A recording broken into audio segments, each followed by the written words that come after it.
శ్రీ మహాగణాధిపతియే నమః. ఓం శ్రీ గురుభ్యో నమః. ఓం శ్రీమాత్రే నమః.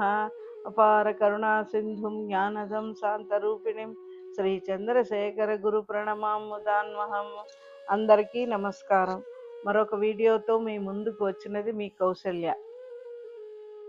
మహాపెరియవ శ్రీ శ్రీ శ్రీ చంద్రశేఖర సరస్వతి స్వామివారు ఒకసారి ఆంధ్రప్రదేశ్లో యాత్ర చేసినప్పటి జరిగిన సంఘటన. మహాపెరియవ అప్పుడు ఒక విద్వత్ సదస్సు నిర్వహించారు. ఎంతో మంది వేద పండితులు, వివిధ ఉపనిషత్తుల్లో నిష్ఠాతులైన ఎందరో పండితులు, కవులు హాజరై తమ తమ పాండిత్యాన్ని పెరియవ ముందు ప్రదర్శించడానికి, పెరియవ ఆశీస్సులు పొందడానికి తహతహలాడేవారు. అటువంటి ఒక విద్వత్ సదస్సుకు కాళ్ళు చేతులు లేని ఒక వేద పండితుడిని గోదావరి జిల్లా నుంచి అతని భార్య ఒక బుట్టలో పెట్టి తన తల మీద పెట్టుకుని మోసుకుని వచ్చింది. ఆమె చూడడానికి దృఢంగా బలశాలిగా ఉన్నది. ఇది చూసిన పెరియవ చాలా ఆశ్చర్యపోయి, ఒక స్త్రీ అంగవిహీనుడైన భర్తను విద్వత్ సదస్సుకు మోసుకుని వచ్చింది. ఇలాంటి విషయం మన పురాణాలలో సతీసుమతి మొదలగు పతివ్రతలను చూశాం. అలాంటిది ఇప్పుడు ఆ స్త్రీ ఎలా మోసుకుని వచ్చింది, చూడడానికి చాలా కుతూహలంగాను ఆశ్చర్యంగాను ఉన్నది అని అన్నారు. ఆ విద్వత్ సదస్సు సమయంలో మహాపెరియవ ఆమెతో మాట్లాడి ఇలా అడిగారు, నువ్వు మహాపతివ్రతవు కదా, నా గురించి నీవు ఏమని అనుకుంటున్నావో చెప్పు, వినాలని ఉంది అని అన్నారు. ఎంతటి పరమాత్ముడైనా తనను గురించి మహాపతివ్రతలు ఏమని అనుకుంటారో అని తెలుసుకొనవలని కుతూహల పడతారు. అలాగే మహాపెరియవ కుతూహలంతో అడిగారు. దానికి ఆ స్త్రీ అన్నది, నువ్వు సాక్షాత్తు ఆ పరమశివుడివే, ధర్మాన్ని రక్షించడానికి వచ్చిన ఆ భగవంతుడివే. నువ్వు ఈ శరీరంతో 100 సంవత్సరములు జీవిస్తావు, కానీ 4 నక్షత్రాలు తగ్గుతాయి అని చెప్పింది. ఇది జరిగిన ఎన్నో సంవత్సరముల తర్వాత 1994 జనవరి మాసంలో సిద్ధి పొందారు మహాపెరియవ. 1994 మే మాసానికి పెరియవకి 100 సంవత్సరములు నిండి 101 సంవత్సరములు వచ్చును. కానీ పెరియవ జనవరి మాసంలోనే సిద్ధి పొందారు. ఆ మహాపతివ్రత చెప్పింది 100 సంవత్సరములకు 4 నక్షత్రములు తగ్గుతాయని.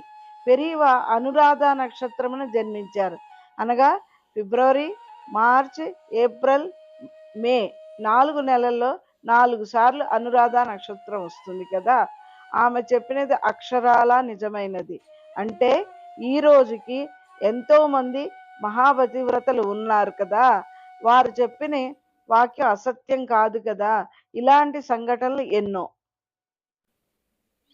ఈ విధంగా యాత్ర జరుగుతోంది. మహాపెరియవ 1926వ సంవత్సరం మార్చి మాసం తిరువానకోవిల్లో ఒక ఇంటిలో మేడ మీద బస చేశారు. ఆ సమయంలో మహాపెరియవ దర్శనానికి జమనాలాల్ బజార్, టివిఎస్ స్వామినాథన్ శాస్త్రి, రాజాజీ, జయరామ అయ్యర్ మొదలగు భక్తులు వెళ్లారు మేడపైకి.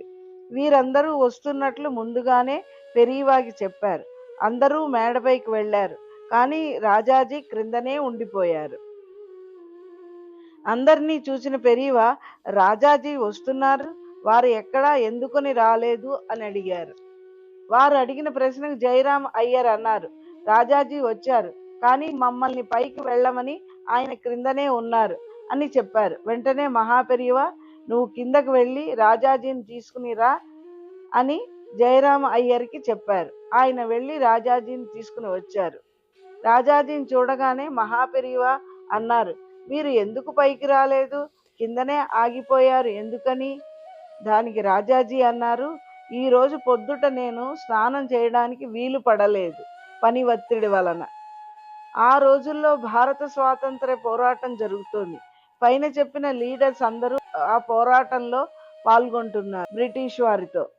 పెరియవ దర్శనానికి రావాలి అంటే శుచిగా శుభ్రంగా రావాలి కదా, అందుకని మీరు ఏమనుకుంటారో అని క్రిందనే ఆగిపోయానని రాజాజీ అన్నారు.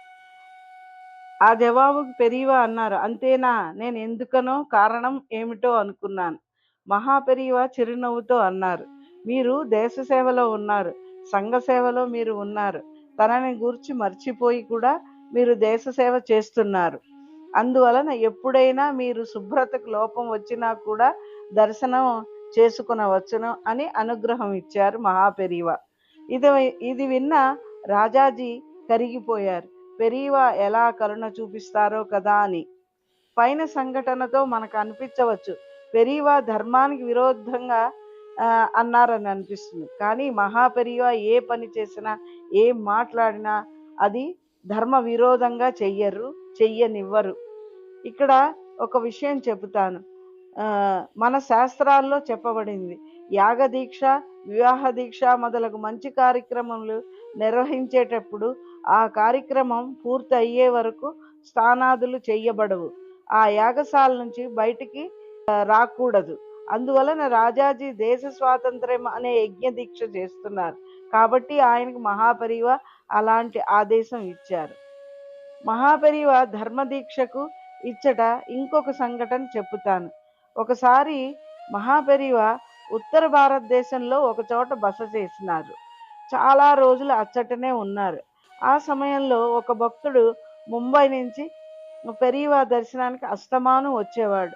ఒకసారి అలా వచ్చిన సమయంలో మహాపెరీవా అతన్ని చూసి ఇలా అడిగారు, ఏమిటి అస్తమాను ఎలా రాగలుగుతున్నావు? నాకు తెలియక అడుగుతున్నాను, నీకు ఎలా వీలు పడుతుంది అని. దానికి ఆ భక్తుడు అన్నాడు, నేను రైల్వేస్లో పనిచేస్తున్నాను, అందువలన రాగలుగుతున్నాను అని అన్నాడు. దానికి పెరీవా అన్నారు, అయితే ఎన్నిసార్లు వీలు పడుతుంది ఎలాగని.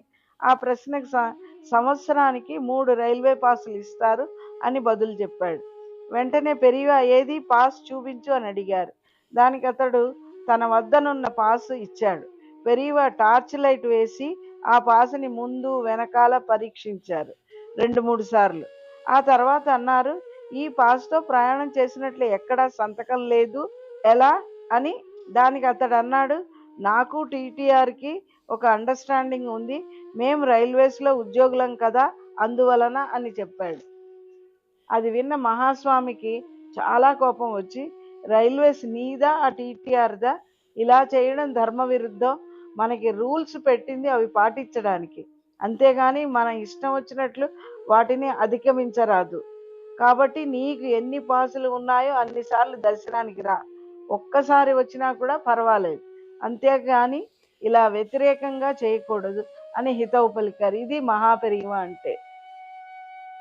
మహాపెరివ పీఠాధిపతిగా ఉన్నప్పుడు ఒకసారి కాంచీ మఠం చాలా ఆర్థిక ఇబ్బందుల్లో పడింది.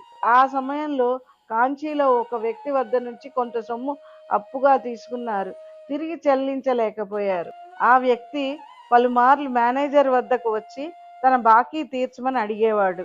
కానీ మఠం ఆర్థిక ఇబ్బందుల వలన ఆ డబ్బు తిరిగి ఇయ్యలేకపోయారు. ఆ వ్యక్తి కోపం వచ్చి మఠానికి వకీల్ నోటీస్ ఇచ్చాడు. మామూలుగా ఒక గురుపీఠానికి, ఒక సర్వజ్ఞ పీఠానికి ఇలా నోటీసులు ఇవ్వరాదు. ఆ నోటీస్ చూసిన మేనేజర్ మహాపెరియా వద్దకు వచ్చి ఒకటే విసుగు చెందుతూ, రాను రాను మనుష్యుల్లో ఒక జ్ఞానం లేకుండా పోతుందని వాపోయాడు. అది విన్న మహాస్వామి ఏమీ మాట్లాడలేదు. ఆ మరునాడు ఆ వకీల్ నోటీస్ ఇచ్చిన వ్యక్తి కాంచీ మఠానికి భయపడుతూ వచ్చాడు. అతన్ని చూడగానే పెరీవా అతనితో చాలా సర్వసాధారణంగా అతని క్షేమ సమాచారాలు కనుక్కుంటూ అతనితో సంభాషిస్తున్నారు. ఆ సమయంలో మేనేజర్ అచ్చటికి వచ్చి పెరీవాని చూచి, వకీల్ నోటీసు ఇచ్చిన ఇతనితో కబుర్లేమిటి మీకు అని అడిగాడు. అది విన్న పెరీవా, అయితే వకీల్ నోటీస్ ఇస్తే మాట్లాడకూడదా ఏమిటి అని. తప్పు అతనిది కాదు, మనలోనే ఉంది. నేను అతన్ని పిలిచి మాట్లాడి ఉండవలసింది, కొంచెం గడువు ఇమ్మని అడగాల్సింది, కానీ నేను అది చెయ్యలేదు. అందువలన విసిగి నోటీస్ ఇచ్చాడు. అది విన్న ఆ వ్యక్తి మనస్సులో ఏదో గుచ్చుకుని, ఇలాంటి కరుణామూర్తిగా నేను నోటీస్ ఇచ్చింది అని చాలా బాధపడుతూ పెరీవాని మన్నించండి అని వేడుకున్నాడు. దానికి పెరీవా, పర్వాలేదు, నువ్వు మటుకు ఎన్నాళ్ళు ఎదురు చూస్తావు, త్వరలోనే బాకీ తీర్చేస్తాం అని అన్నారు. దానికి ఆ వ్యక్తి ఇంకా బాధపడుతూ, పెరీవా మన్నించండి, ఇది అప్పు కాదు, నా డొనేషన్, మీరు తీర్చక్కర్లేదని వేడుకున్నాడు. అది విన్న పెరీవా అతన్ని అనుగ్రహించి పంపించి వేశారు. ఆ తరువాతి కాలంలో ఆ వ్యక్తికి వారసులు లేకపోవడం వల్ల తన ఇల్లు సామాన్లు అన్ని మఠానికి వ్రాసిచ్చాడు. ఆ తర్వాత కాలంలో శ్రీ శ్రీ శ్రీ జయేంద్ర సరస్వతి స్వామివారు 69వ పీఠాధిపతి అయిన పిదప మఠం నిర్వహణ మొత్తం ఆయనే చూసుకునేవారు. మఠం కూడా ఆర్థికంగా చాలా పుంజుకుని ఎన్నో హాస్పిటల్ స్కూల్స్ ప్రారంభించి అభివృద్ధి చెందింది. పెరియవ చెప్తుండేవారు, తన శిష్యుడైన పుదు పెరియవ అనగా జయేంద్ర సరస్వతి స్వామివారి హస్తవాసి చాలా మంచిది, లక్ష్మీ కటాక్షం చాలా ఉందని శ్లాఘించేవారు. హర హర శంకర, జయ జయ శంకర. మరో వీడియోలో మరికొన్ని ఆసక్తికరమైన విషయాలతో మళ్ళీ కలుద్దాం.